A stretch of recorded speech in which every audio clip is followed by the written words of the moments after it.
Good morning everyone. आज हम करने वाले हैं शील्डिंग और स्क्रीनिंग इफेक्ट। आपको पता है जैसे कि पीरियोडिक टेबल की सीरीज चल रही है, तो इससे पहले हम 5 लेक्चर कर चुके हैं, तो उनके मैं लिंक डिस्क्रिप्शन में दे दूंगा।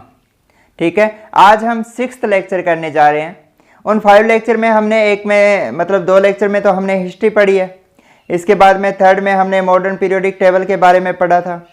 4th लेक्चर में हमने पढ़ा है कि कैसे हम ग्रुप को, पीरियड को और ब्लॉक को कैसे आइडेंटिफाई कर सकते हैं। और 5th लेक्चर में हमने IUPAC नोमेनक्लेचर किया है ऑफ सुपर हैवी एलिमेंट्स का। तो आज 6th लेक्चर है, तो इसके अंदर हम करने वाले हैं कि शील्डिंग इफेक्ट क्या होता है या स्क्रीनिंग इफेक्ट क्या होता है। तो ये इम्पोर्टेंट है, आगे जैसे हम प्रॉपर्टीज़ करने वाले हैं भी, साइज है, इलेक्ट्रोनेगेटिविटी है, आयनाइजेशन एनर्जी है, तो उनको कौन कौन से फैक्टर अफेक्ट करते हैं, तो उसमें शील्डिंग और स्क्रीनिंग इफेक्ट भी मेजर रोल प्ले करेगा अपना। तो ये आना ज़रूरी है भाई। तो आज बात करते हैं शील्डिंग और स्क्रीनिंग इफेक्ट की। क्या होता है ये? मान लो कि यह न्यूक्लियस है और न्यूक्लियस में आपको पता है प्रोटॉन होते हैं और न्यूट्रॉन होते हैं। तो न्यूट्रॉन तो न्यूट्रल होता है, उसका कोई चार्ज नहीं होता, और प्रोटॉन पे क्या होता है, प्लस चार्ज होता है। अब मान लिया कि यह इनर सेल है और ये आउटर सेल है। इनर सेल को आपको पता है आप पेनल्टीमेंट सेल भी बोलते हो इसे, और ये कौन सी है, आपकी आउटर सेल है। मान लिया कि इनर सेल के अंदर ये इलेक्ट्रॉन है और आउटर सेल के अंदर एक इलेक्ट्रॉन प्रेजेंट है। आउटर सेल को आप बैलेंस सेल भी बोलते हो। क्या बोलते हो भी? Valence shell. अब क्या होगा, जो न्यूक्लियस के अंदर जो प्रोटॉन होता है, मतलब उसके कारण न्यूक्लियस के अंदर प्रोटॉन के कारण चार्ज है, और उस चार्ज को हम क्या कहते हैं, न्यूक्लियर चार्ज बोलते हैं। ठीक है, और पीरियड में हम इधर की तरफ जाते हैं तो एक एक प्रोटॉन है, आपको पता है, बढ़ता जाता है, क्योंकि एटॉमिक नंबर बढ़ रहा है। एटॉमिक नंबर बढ़ रहा है तो मतलब प्रोटॉन भी बढ़ रहा है। प्रोटॉन बढ़ेगा मतलब न्यूक्लियस के अंदर चार्ज बढ़ेगा, यानी न्यूक्लियर चार्ज बढ़ता जाएगा, इंक्रीज होता जाएगा। ठीक है, अब देखो कि न्यूक्लियस के अंदर पॉजिटिव चार्ज है जिसे हम न्यूक्लियर चार्ज बोलते हैं, और आपको पता है इलेक्ट्रॉन के ऊपर कौन सा होता है, नेगेटिव चार्ज होता है। और पॉजिटिव क्या करेगा, नेगेटिव चार्ज को अपनी तरफ अट्रैक्ट करेगा। ठीक है, अब क्या करता है, ये इलेक्ट्रॉन को अपनी तरफ अट्रैक्ट करता है। अब दूसरा देखो, अब इनर सेल है ये, इसमें जो इलेक्ट्रॉन प्रेजेंट है और आउटर सेल में इलेक्ट्रॉन प्रेजेंट है। आपको पता है इलेक्ट्रॉन में नेगेटिव चार्ज है, तो नेगेटिव नेगेटिव एक दूसरे को क्या करेंगे, रिपेल करेंगे, रिपल्सन होगा यहाँ पर। यानी यहां 2 तरह के फोर्स लग रहे हैं। एक तो क्या हो रहा है, अट्रैक्शन हो रहा है।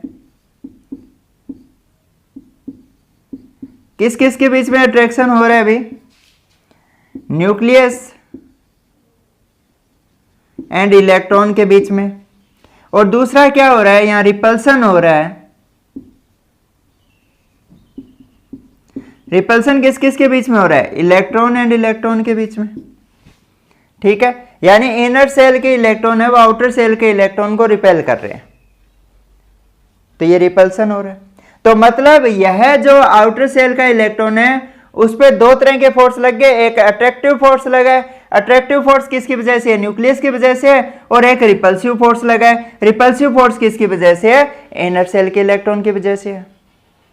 ठीक है, अब देखो ये जो रिपल्सिव फोर्स लग रहा है इनर सेल के इलेक्ट्रॉन की वजह से, जो रिपल्सिव फोर्स लग रहा है किसकी वजह से, इनर सेल के इलेक्ट्रॉन की वजह से इस आउटर इलेक्ट्रॉन पर, तो उस कारण से क्या होता है, जो अट्रैक्टिव फोर्स होता है, जो अट्रैक्शन हो रही है वो डिक्रीज हो गई।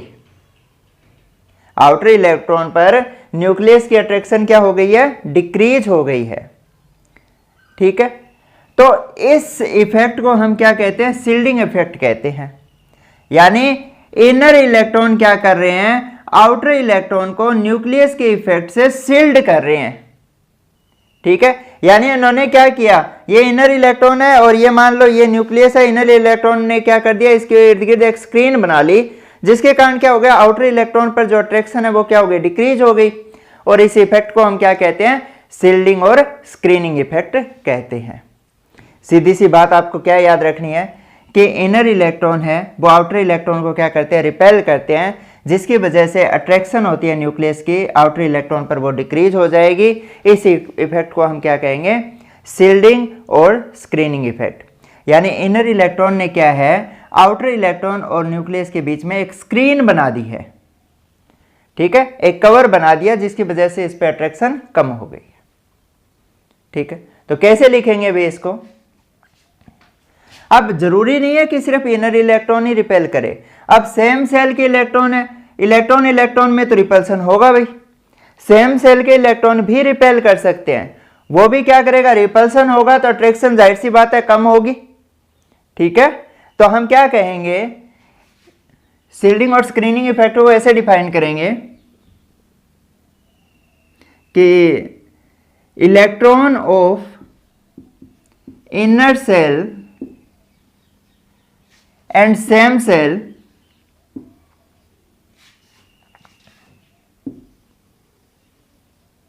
repel electron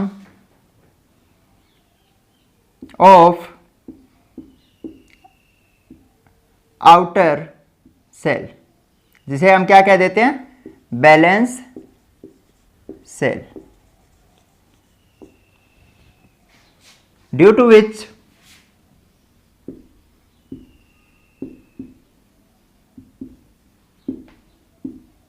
nuclear attraction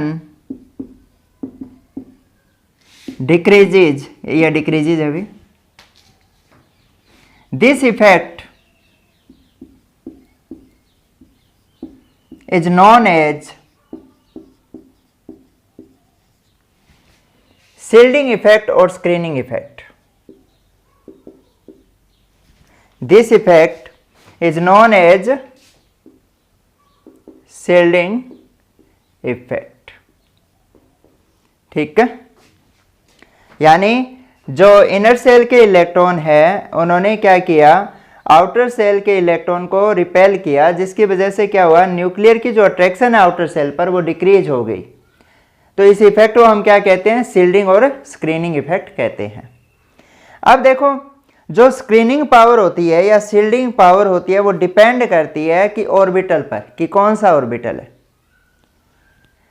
तो हम बात करें, जैसे मान लो कि आपके इलेक्ट्रॉन प्रेजेंट है एस ऑर्बिटल में, या फिर पी ऑर्बिटल में प्रेजेंट है, या फिर डी में, या फिर एफ में।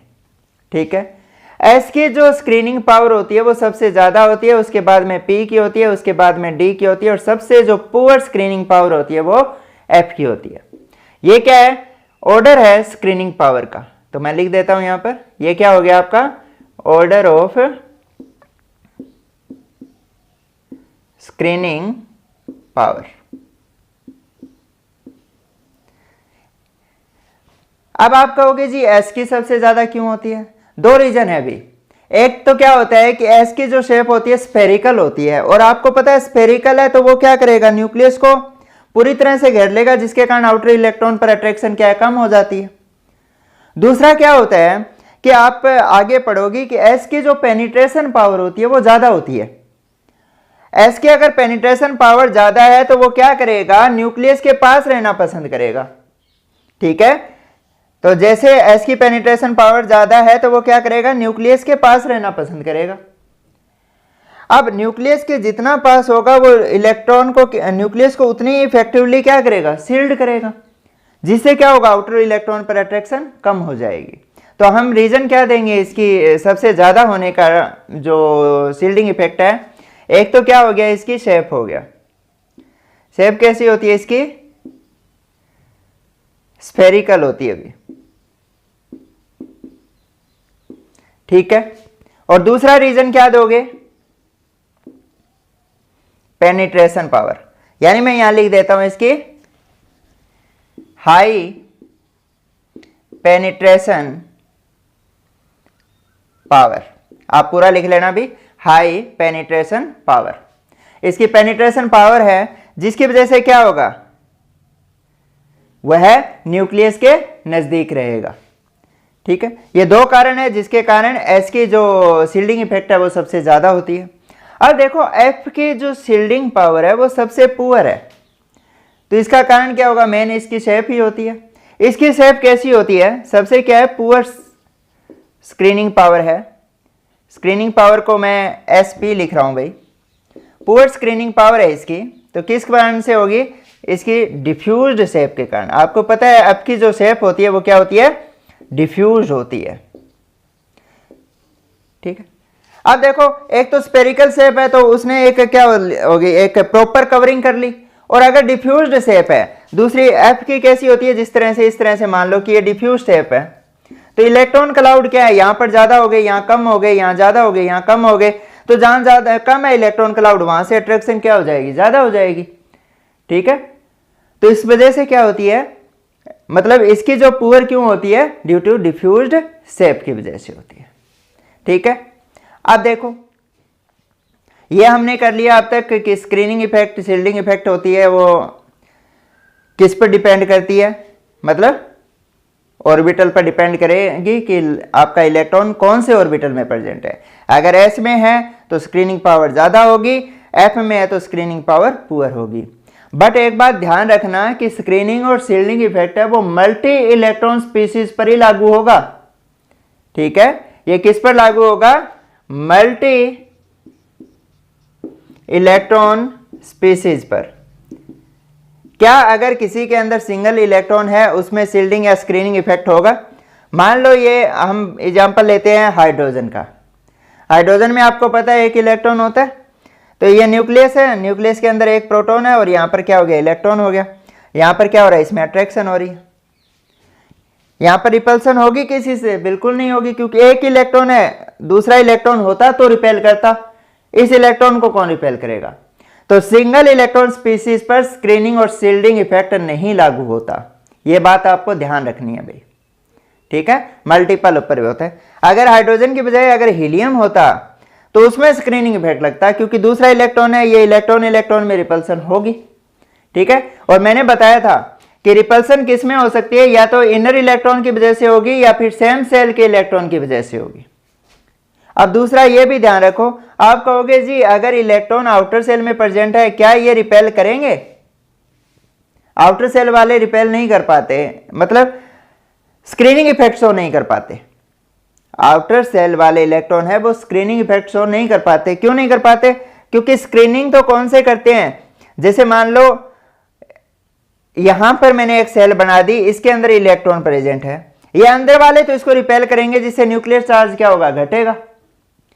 क्या आउटर वाला इसका न्यूक्लियर चार्ज कम कर सकता है, क्योंकि तो वो तो पहले ही आउटर में है, वो इसको कैसे कवर करेगा, न्यूक्लियस को।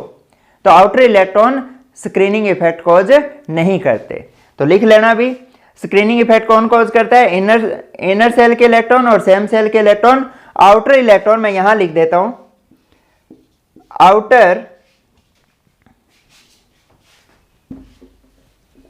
Electron does not cause screening effect, ऐसे ही लिख रहा हूं भी मैं इसको। ठीक है, आउटर सेल के इलेक्ट्रॉन है वो स्क्रीनिंग इफेक्ट कॉज नहीं करते। इतना नोट करो पहले, इससे आगे बढ़ते हैं। इसको पॉज करके नोट कर लो या स्क्रीनशॉट ले लिया करो भाई। हाँ कर लिया होगा, आगे बढ़े।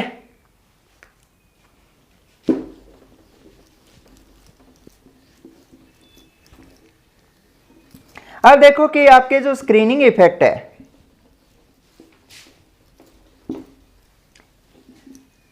वो दो तरह का हो सकता है। स्क्रीनिंग इफेक्ट टू टाइप का होगा।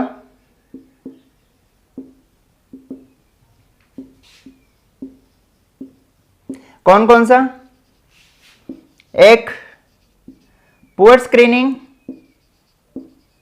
आपको दिखाई दे रहा होगा शायद, और एक इफेक्टिव स्क्रीनिंग।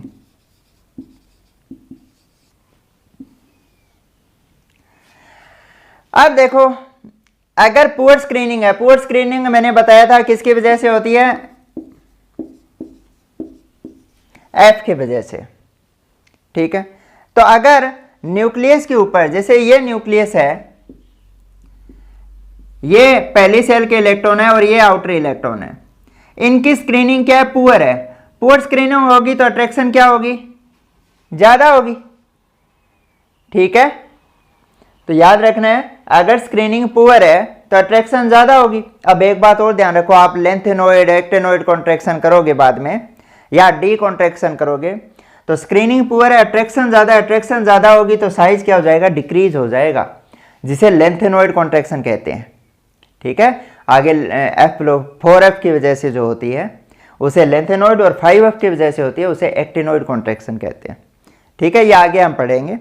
इसी तरह से डी की पुअर शिल्डिंग के कारण जो अट्रैक्शन ज़्यादा होगी उसकी वजह से साइज जो डिक्रीज हो जाता है उसे हम क्या कह देते हैं, डी कॉन्ट्रैक्शन, या कई बार इसे ट्रांजिशन कॉन्ट्रैक्शन भी हम कह देते हैं। तो देखो पुअर स्क्रीनिंग है, पुअर स्क्रीनिंग होगा तो क्या होगा भाई, nuclear charge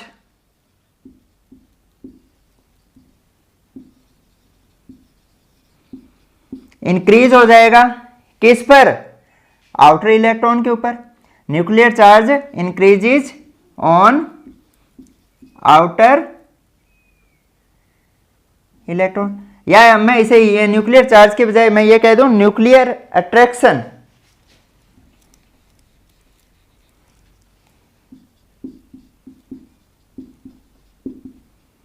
increases on outer electron. ये पुअर स्क्रीनिंग कौन कॉज करता है, डी एंड एफ, जो आपके ऑर्बिटल है या सब सेल है। डी एंड एफ की वजह से क्या होगी, पुअर स्क्रीनिंग होगी, जिसके कारण क्या होगी, न्यूक्लियर जो अट्रैक्शन है इंक्रीज हो जाएगी आउटर इलेक्ट्रॉन पर। इफेक्टिव शिल्डिंग कौन करता है, आपका एस और पी करता है, सबसे ज्यादा तो एस कर रहा है। इससे क्या होगा कि जो न्यूक्लियर अट्रैक्शन है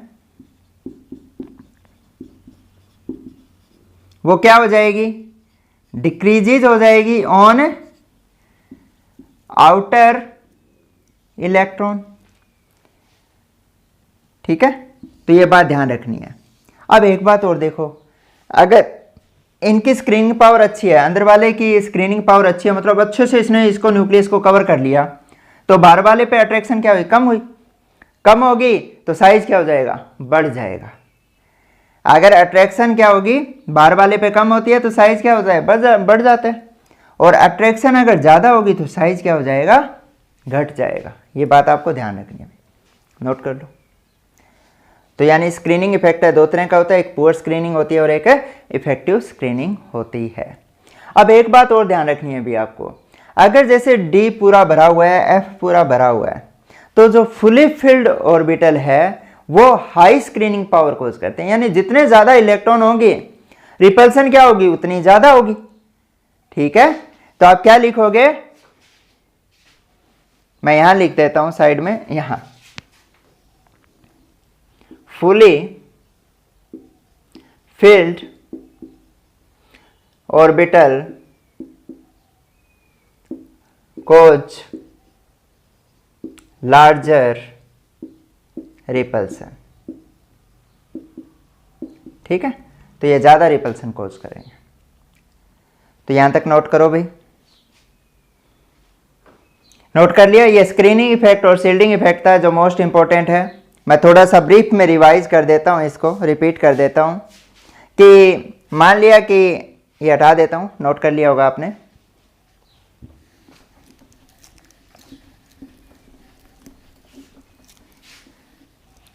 कि मान लिया कि ये न्यूक्लियस है, मैं रिपीट कर रहा हूं भाई, इसमें क्या है, एक इलेक्ट्रॉन प्रेजेंट है, ये आउटर सेल में इलेक्ट्रॉन है, इसमें दो तरह का, मतलब जो आउटर इलेक्ट्रॉन है उसमें दो तरह का फोर्स लग रहा है, एक अट्रैक्टिव फोर्स लग रहा है न्यूक्लियस से और एक रिपल्सिव फोर्स लग रहा है इनर इलेक्ट्रॉन से। ठीक है, तो इस रिपल्सिव फोर्स की वजह से क्या होता है कि जो ये अट्रैक्शन होती है न्यूक्लियस की वजह से डिक्रीज हो जाती है, और इसी इफेक्ट को हम क्या कहते हैं, स्क्रीनिंग और शील्डिंग इफेक्ट कहते हैं। ठीक है, अब आपको ये बात ध्यान रखनी है कि रिपल्सन है वो तो या तो इनर सेल के इलेक्ट्रॉन कोज करेंगे या फिर सेम सेल के इलेक्ट्रॉन कोज करेंगे, आउटर सेल के इलेक्ट्रॉन है वो रिपल्सन कोज नहीं करते। ठीक है, दूसरा क्या होता है, जो स्क्रीनिंग इफेक्ट होता है वो शेप पर भी डिपेंड करता है, ऑर्बिटल पर डिपेंड करता है, यानी ऑर्बिटल की शेप पर डिपेंड करता है। जैसे एस की सबसे ज़्यादा होगी और एफ की सबसे कम होगी। एफ की सबसे कम होने का कारण क्या है, इसकी डिफ्यूज शेप होती है, और इसका कारण क्या होता है कि ये स्पेरिकल शेप होती है और इसकी पेनिट्रेशन पावर ज़्यादा है, जिसके कारण ये न्यूक्लियस के ज़्यादा नज़दीक रहता है। ठीक है, न्यूक्लियस के नज़दीक होगा तो उसको स्क्रीन ज़्यादा करेगा, जिससे क्या होगा, रिपल्सन कम हो जाएगा। ठीक है। दूसरा ये था कि दो तरह की स्क्रीनिंग होती है, एक पुअर स्क्रीनिंग होती है और एक क्या होती है, इफेक्टिव स्क्रीनिंग होती है। पुअर स्क्रीनिंग होगी तो क्या होगा भाई, अट्रैक्शन आउटर इलेक्ट्रॉन पर बढ़ जाएगी। स्क्रीनिंग पुअर है तो अट्रैक्शन क्या होगी, बढ़ेगी, बढ़ेगी तो साइज डिक्रीज होगा। अगर 4f के कारण डिक्रीज हो रहा है तो उसे लेंथेनॉइड कॉन्ट्रैक्शन कहते हैं, और अगर d के कारण डिक्रीज हो रहा है उसे डी कॉन्ट्रैक्शन कहते हैं। ठीक है, जो आगे हम रेडियस का जो यानी साइज का जो मतलब टॉपिक करेंगे उसमें काम आएगा। एक इफेक्टिव स्क्रीनिंग होती है। इफेक्टिव स्क्रीनिंग में क्या होता है कि उन्होंने एक प्रॉपर ढंग से स्क्रीन कर लिया। अगर प्रॉपर ढंग से स्क्रीन हो गया तो आउटर इलेक्ट्रॉन पे अट्रैक्शन क्या हो जाएगी भाई, कम हो जाएगी, और अट्रैक्शन अगर कम हो गई है तो साइज क्या होगा, डिक्रीज नहीं होगा। ठीक है। और दूसरा ये हमने बता ही दिया है कि जो फुली फिल्ड ऑर्बिटल होता है वो लार्जर रिपल्सन करते हैं, क्योंकि फुली फिल्ड ऑर्बिटल है, जैसे डी है और एफ है, उसमें 10 या 14 इलेक्ट्रॉन है, तो जितने ज़्यादा इलेक्ट्रॉन होंगे रिपल्सन क्या होगी, उतनी ज़्यादा होगी। ठीक है। और रिपल्सन जितनी ज़्यादा होगी उतनी ज़्यादा क्या होगा, स्क्रीनिंग और शील्डिंग इफेक्ट होगा। तो ये हो गया हमारा शील्डिंग और स्क्रीनिंग इफेक्ट। अब इसी के बेस पे एक पॉइंट और आता है, जेड इफेक्टिव, यानी effective nuclear charge. Next heading है अभी हमारी effective nuclear charge.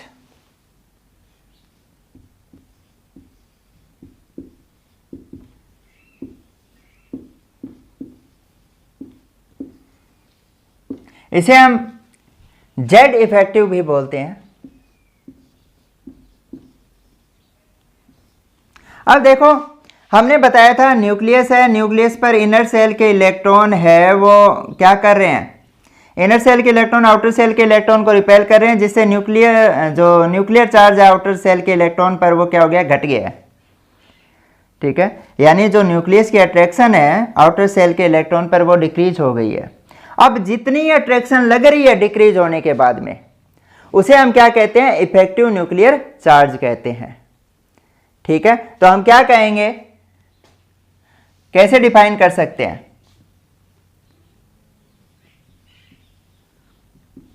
The net attraction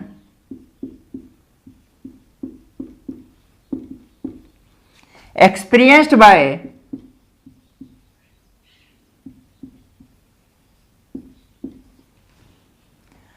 outer electron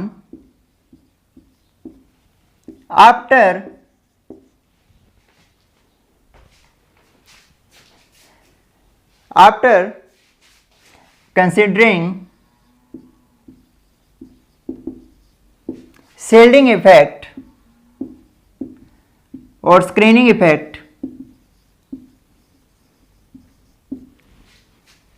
क्या कहा है हमने, the net attraction experienced by net nuclear attraction कर लो भी, यहां पे न्यूक्लियर कर लेना, the net nuclear attraction experienced by outer electron after considering shielding effect is known as Z effective, is known as effective nuclear charge. मैं इसे short में जेड इफेक्टिव लग रहा हूं। यानी मैं शील्डिंग इफेक्ट को कंसीडर करने के बाद में जो न्यूक्लियस के द्वारा आउटर इलेक्ट्रॉन पर अट्रैक्शन लग रही है, जितनी बच गई, जितनी लग रही है, बची खुची जितनी भी लग रही है, उसे हम क्या कहते हैं, इफेक्टिव न्यूक्लियर चार्ज कहते हैं। ठीक है। अब इफेक्टिव न्यूक्लियर चार्ज को कैलकुलेट करने के लिए एक फॉर्मूला होता है, Z effective is equal to Z minus sigma. ठीक है, ये तो मैंने बता ही दिया क्या होता है, इफेक्टिव न्यूक्लियर चार्ज है, ये आपको पता ही है, एटॉमिक नंबर होता है। और ये सिग्मा क्या है, सिग्मा होता है आपका, इसे शील्डिंग कांस्टेंट भी बोल देते हैं, स्क्रीनिंग कांस्टेंट भी बोल देते हैं, और स्लेटर कांस्टेंट भी बोल देते हैं। क्या बोल सकते हो इसको, इसे या तो शील्डिंग कांस्टेंट कह दो या फिर स्क्रीनिंग कांस्टेंट कह दो, या फिर क्या कहोगे इसे, स्लेटर कांस्टेंट। ठीक है। अब हमें यह पता लगाना हो कि ये कितनी स्क्रीनिंग कर रहे हैं, इलेक्ट्रॉन है कितनी इफेक्टिवली शील्डिंग कर रहे हैं, तो हम उसे शील्डिंग कांस्टेंट की या स्लेटर कांस्टेंट की हेल्प से निकाल सकते हैं। ठीक है, इनके शील्डिंग इफेक्ट को, मतलब ये इनर इलेक्ट्रॉन या उसी सेल के इलेक्ट्रॉन कितनी शील्डिंग कर पा रहे हैं, तो वो हम किसकी हेल्प से निकाल सकते हैं? शील्डिंग कांस्टेंट की हेल्प से निकाल सकते हैं। तो इस शील्डिंग कांस्टेंट को निकालने के लिए स्लेटर ने एक रूल दिया जिसे हम स्लेटर रूल के नाम से जानते हैं। तो अब करने जा रहे हैं हम Slater rule for calculation of shielding constant और स्क्रीनिंग कांस्टेंट। ठीक है, तो आपने ये नोट कर लिया होगा, मैं हटा रहा हूं भी।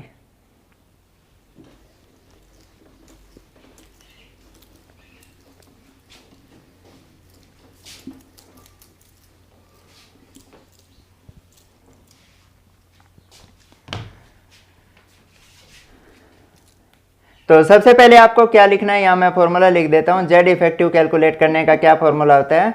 Z minus sigma. ये आपको पता होना चाहिए। अब स्लेटर रूल,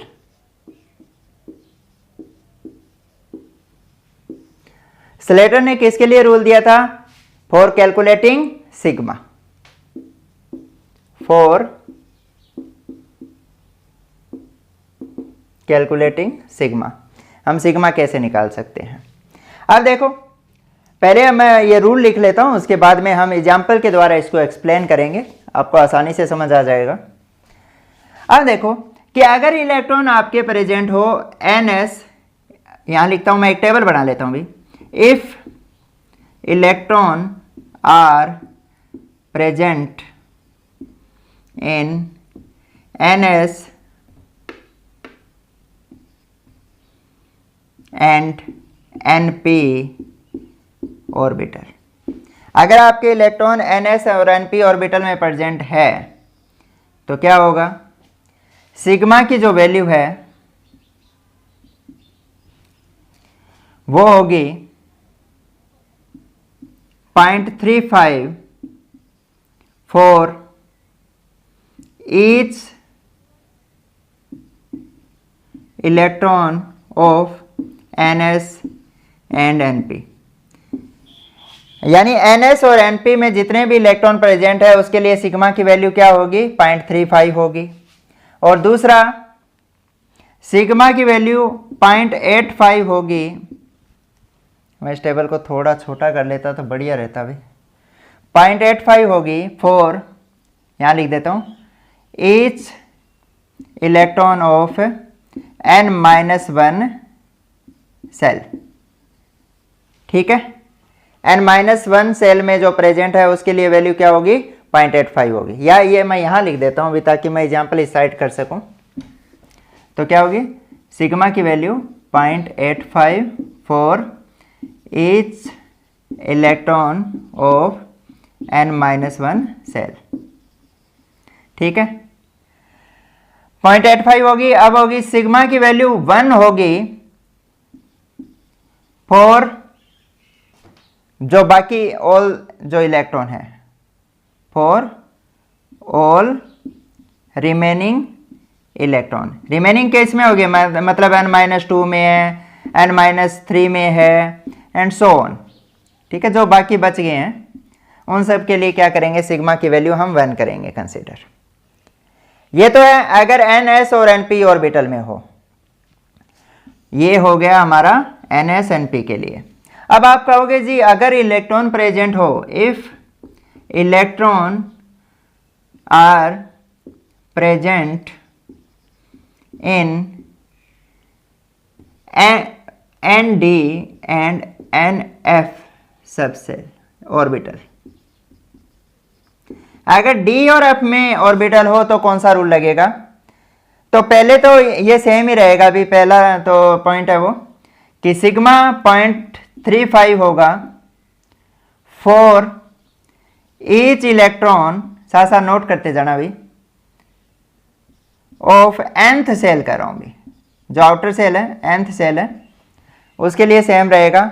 और सिग्मा की वैल्यू 1 होगी फॉर रिमेनिंग, जो बाकी बच गए, यानी बच गए वो कौन से? N-1, N-2 and so on. जो बाकी बच गए हैं उन सब के लिए क्या होगी? इसकी वैल्यू 1 होगी। ये आपको टेबल अच्छे से आनी चाहिए। एग्जाम्पल के माध्यम से करते हैं। तो पहला एग्जाम्पल हम करते हैं। हाँ, एक पॉइंट और लिखना है अभी हमें। For 2 electron species, most important है, मैं यहां लिख देता हूं, for 2 electron species. 2 electron species आपको पता है, जैसे हीलियम है, लिथियम अगर 1 इलेक्ट्रॉन लूज कर दे तो इसमें 2 होगा, ठीक है। इस तरह से अगर बेरिलियम 2 इलेक्ट्रॉन लूज कर दे तो उसमें कितने बच जाएंगे, 2 इलेक्ट्रॉन बच जाएंगे। 2 इलेक्ट्रॉन स्पीसीज के लिए जो सिग्मा की वैल्यू होती है वो क्या होती है, 0.3 होती है, ठीक है। 2 इलेक्ट्रॉन स्पीसीज है तो उसके लिए वैल्यू क्या रहेगी, 0.3 रहेगी। अब एग्जाम्पल से करते हैं, ये टेबल आप अच्छे से याद कर लेना। अब जैसे मैं एग्जाम्पल ले रहा हूं, पहला एग्जाम्पल ले रहा हूं मैं, जैसे मुझे निकालनी है लिथियम का कि इफेक्टिव न्यूक्लियर चार्ज क्या है। पहले तो मुझे इसकी कॉन्फ़िगरेशन लिखनी आनी चाहिए भी, तो इसका क्या होगा, 1s2 2s1। अब आपको क्या करना है, जिस इलेक्ट्रॉन का आपको निकालना है, कि आप क्या निकाल रहे हो, पहले सिग्मा निकाल लो। पहले क्या निकालोगे, सिग्मा निकालोगे, फिर क्या करोगे, उसका एटॉमिक नंबर आपको पता ही है, एटॉमिक नंबर में से सिग्मा माइनस कर दोगे तो जेड इफेक्टिव आ जाएगा। अब आप कहोगे सिग्मा माइनस क्यों किया, क्योंकि इसी के कारण तो अट्रैक्शन कम हुई थी। ये कितनी अट्रैक्शन कम हो रही है, ये किसने बताया था, स्लेटर ने अपना रूल दिया था, उससे बताया था। हम सिग्मा को क्या कर रहे हैं, यही तो निकाल रहे हैं सिग्मा की हेल्प से, कितनी अट्रैक्शन कम हुई। तो सिग्मा मतलब इस इलेक्ट्रॉन पर क्या हो रही है, इन इलेक्ट्रॉन की वजह से रिपल्सन लग रही है। तो अब इसको तो कंसीडर नहीं करेंगे ना। मान लो ये सेल है, इसमें अंदर वाले में 2 इलेक्ट्रॉन है, बाहर वाले में 1 इलेक्ट्रॉन है, इस पर रिपल्सन लग रही है, तो ये खुद पर रिपल्सन नहीं लगाएगा, तो इसको तो हम कंसीडर नहीं करेंगे। रिपल्सन किन की वजह से लग रही है, इन 2 इलेक्ट्रॉन की वजह से। तो हम इन 2 के लिए हम क्या निकालते हैं, सिग्मा निकालते हैं। यानी जिसका निकालना हो उसको छोड़ दो, क्योंकि खुद पर रिपल्सन थोड़ा ही करेगा, ठीक है। ये 2 इलेक्ट्रॉन है, इनके लिए सिग्मा निकालो। अब देखो मैंने क्या कहा था कि अगर इलेक्ट्रॉन NS और NP में हो तो पहला रूल ये वाला लगेगा, अगर ND/NF होता तो इसमें लगता है, तो इसमें तो क्या है, NS में है, तो NS में होगा। तो अब एक बात और ध्यान रखनी है, ये आपका nth सेल है और ये कौन सी हो जाएगी, n-1। तो अगर n में प्रेजेंट होता तो 0.35 वैल्यू होती, और n-1 में है तो वैल्यू क्या होगी, 0.85 होगी। यानी यहां से सिग्मा कैसे निकालेंगे हम, 0.85, क्योंकि n-1 में है 2 इलेक्ट्रॉन, इसके साथ कोई इलेक्ट्रॉन नहीं है। अब देखो मल्टीप्लाई कितने से करेंगे, जितने नंबर ऑफ इलेक्ट्रॉन है, कितने हैं भाई, 2, तो 0.85 इंटू क्या हो जाएगा, 2 हो जाएगा। 2 इलेक्ट्रॉन है ना, तो देखो कितना आता है आंसर, 1.7 आ गया। अब सिग्मा की वैल्यू 1.7 है, आपको जेड इफेक्टिव निकालना है। ये तो क्या हो गया, स्लेटर कांस्टेंट की वैल्यू आई है। जेड इफेक्टिव क्या होगा, जेड माइनस सिग्मा। जेड की वैल्यू क्या है इसके लिए, एटॉमिक नंबर है, एटॉमिक नंबर कितना है इसका, 3 माइनस 1.7। आंसर क्या आ गया, ये आपका आ गया मेरे ख्याल में 1.3, ठीक है। तो जेड इफेक्टिव क्या हो गया इसका, 1.3 हो गया। ये हमने किसके लिए निकाल लिया, लिथियम के लिए निकाल लिया। अब हम निकालते हैं सोडियम के लिए, आप पहले नोट कर लो। अब मैं इधर निकाल देता हूं सोडियम के लिए। अब सोडियम का एटॉमिक नंबर आपको पता है कितना होता है भाई, 11 होता है। तो इसकी कॉन्फ़िगरेशन लिख लो, 1s2 2s2 2p6 3s1, ठीक है। अब आपको जिस इलेक्ट्रॉन के लिए निकालना हो उसको छोड़ दो, इसको आपने छोड़ दिया है। ये अंदर वाले इलेक्ट्रॉन है वो इस इलेक्ट्रॉन पर रिपल्सन कॉज करेंगे, तो अंदर वालों के निकालो। ये कौन सी सेल थी, n सेल है, ये वाली क्या हो जाएगी, n-1 हो जाएगी, और ये वाली n-2 हो जाएगी। रूल कौन सा लगेगा भाई, ये वाला लगेगा, NS और NP वाला, है ना। इलेक्ट्रॉन अगर NS और NP में हो, NS में ही है ये तो देखो इसके लिए हमें सिग्मा निकालना है। सिग्मा निकालना है तो n में तो कोई इलेक्ट्रॉन है ही नहीं, बचा ही नहीं, एक था, उसके लिए तो निकालना ही हमें। तो n-1 में है, कितने इलेक्ट्रॉन है, 6 इस पे है, 2 इस पे है, टोटल इलेक्ट्रॉन कितने हो गए, 8 हो गए। और n-1 के लिए सिग्मा की वैल्यू कितनी लेनी थी हमें, 0.85 लेनी थी। तो हम क्या करेंगे, 0.85 से मल्टीप्लाई कर देंगे, प्लस क्या होगा, इनर सेल है, इसमें 2 इलेक्ट्रॉन है, और उसके लिए क्या लेनी थी, n-2 के लिए, n-3, 4 के लिए हमें पता है 1 वैल्यू लेनी है, तो इसको मैं क्या करूंगा, 1 से मल्टीप्लाई कर दूंगा। ठीक है, करो इसको सोल्व। तो ये वैल्यू आ जाएगी आपकी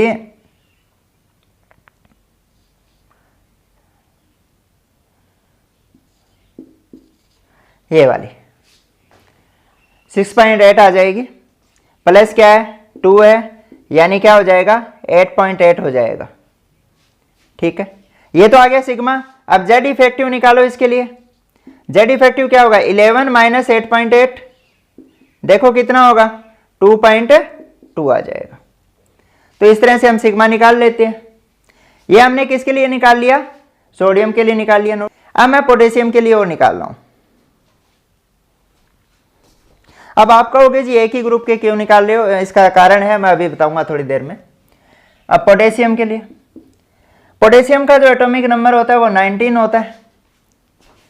19 है तो इसकी कॉन्फ़िगरेशन आपको पता ही होगा, 1s2 2s2 2p6 3s2 3p6 4s1। ठीक है, हो गए। हाँ, अब आउटर इलेक्ट्रॉन के लिए निकालना है आपको, तो कैसे निकालोगे भाई, आप पहले ये n हो गया, ये n-1 हो गया, ये n-2 सेल हो गई, और ये n-3 सेल हो गई। ठीक है, सिग्मा निकालो।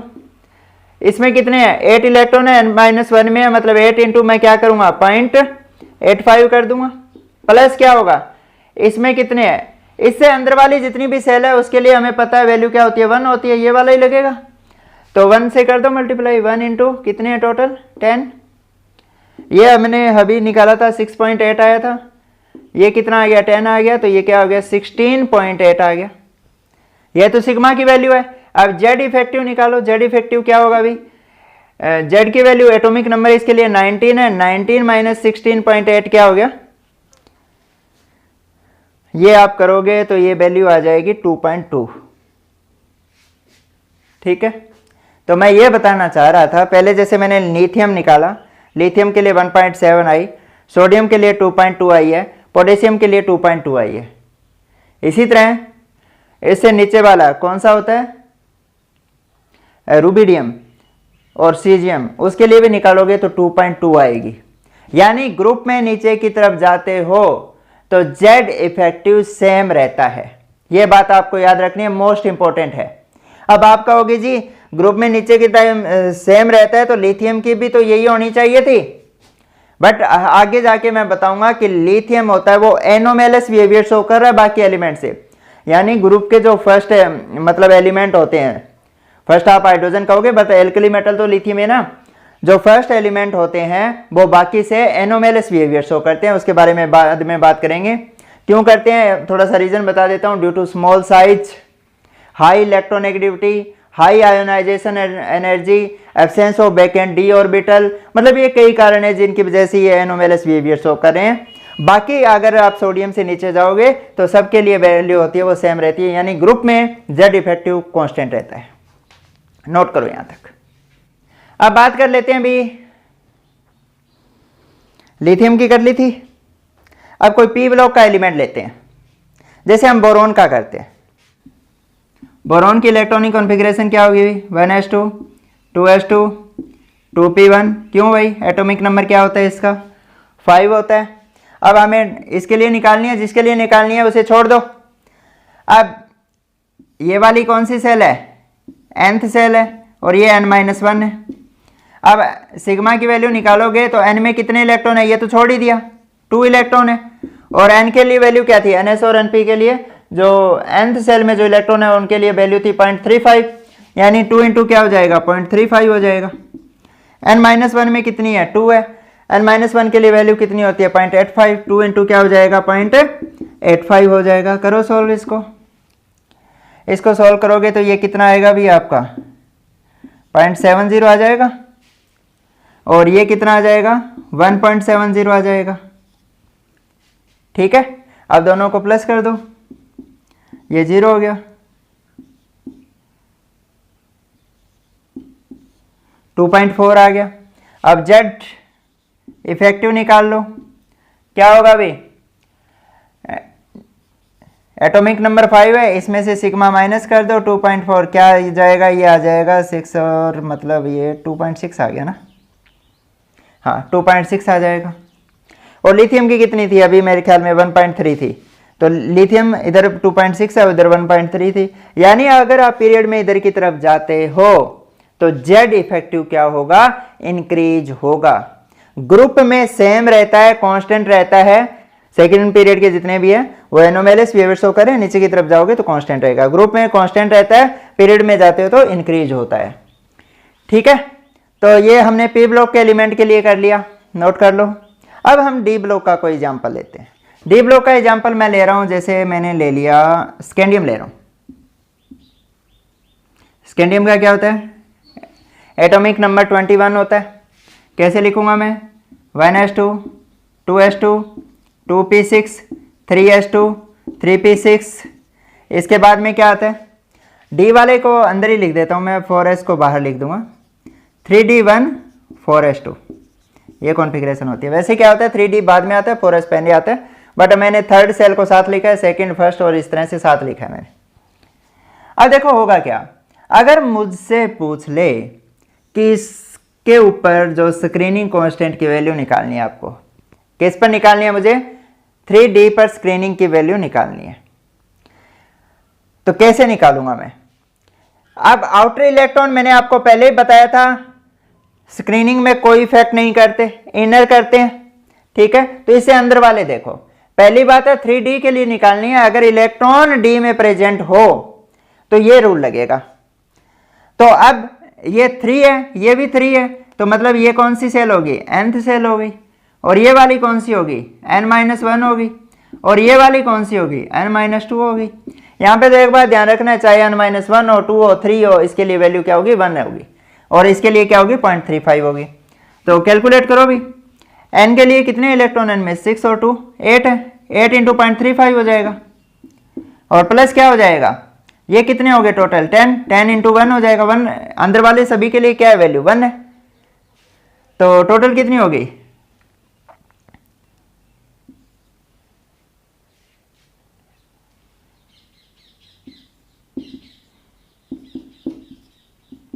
यानी ये 12.8 आ गया। देख लेना भी कैलकुलेशन में कोई गड़बड़ ना हो।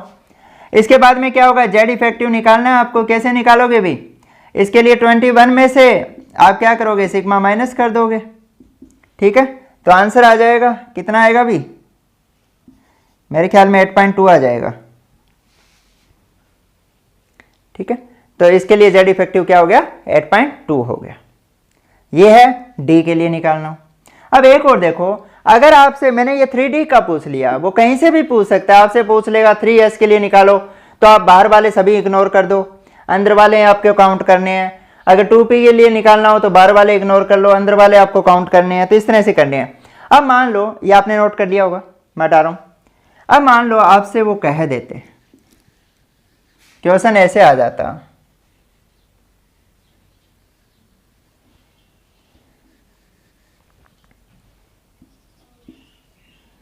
ये 3d1 है,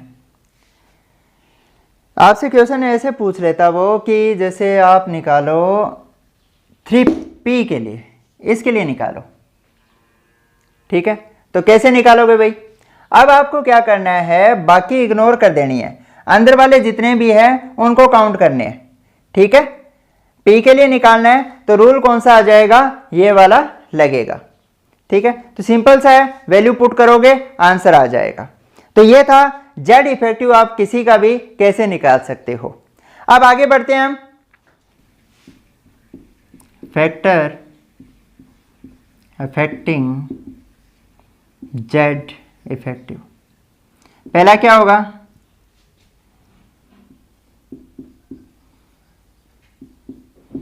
across the group Z effective क्या रहेगा, रिमेन कांस्टेंट। ठीक है, अक्रॉस द पीरियड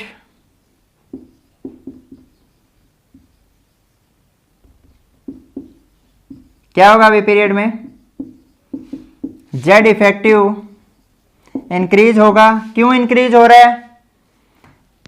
आपको पता है न्यूक्लियर चार्ज होता है वो, मैं न्यूक्लियर चार्ज को NC लिख रहा हूँ, बढ़ रहा है, इंक्रीज हो रहा है। अगर पीरियड में हम जाते हैं एक प्रोटॉन बढ़ रहा है तो इससे क्या होगा, जेड इफेक्टिव है वो बढ़ेगा। ठीक है, अब इसके कारण मतलब कौन कौन से इफेक्ट होते हैं जेड इफेक्टिव के कारण? तो एक आप पढ़ोगे लेंथेनोइड कॉन्ट्रैक्शन।